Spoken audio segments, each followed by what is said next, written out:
आयज खंय ना खंय फॉरेस्ट तुम्ही पहिले फॉरेस्टाची कितली अडचण जाताली लोकांक. हांवें तुमकां एकूच सांगलें कितें, हांव जोपर्यंत मंत्री आहा तुमी चिंता करूं नाका, आनी तुमकां तें दिसून येता तें. आनी हांव तेजे फुडें हांव कांयच उलोवंक शकना. तुम्ही पळयता न्ही तुमची रक्षा कशी करपाची. रक्षा कवच देवीची कवच आहा, सगळे आहा, देव आहा. हे रक्षा कवच आमच्या लोकांक सांबाळून ऑलरेडी वायल्ड लायफ सँच्युरीजान आमकां त्रास खूप जाल्ले आसा म्हणून काल बी हांवें स्टेटमेंट जो केला इतलेंच सांगलां की जे सुप्रीम कोर्ट ठरयता आमकां मान्य आहा. आनी ते सुप्रीम कोर्टान जे सीईसीचो रिपोर्ट दिला ते बेगिना बेगीन एक्सेप्ट करून आमकां प्रॉब्लेम काय ना. पण प्रत्येकाने आमकां जेन्ना सुप्रीम कोर्टाक विशय जाता मंत्रीक काय आदार उरना.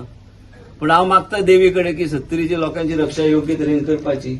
आतां कोणाक समजून येता ते समजतले, कोणाक समजून ना ते समजचे ना. ते कितें करपाचें तेच्या भायर आमचो मतदारसंघ सुरक्षीत दवरया.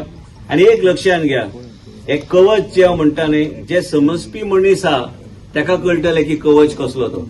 आनी ते कवच कसो हांवें धरून दवरला ते म्हाका खबर आहा. दुसरे लोक बॉब मारता तेन्ना तुमकां कळटलें की वेगळे तरेचे कवच आमचे भोवती आहा.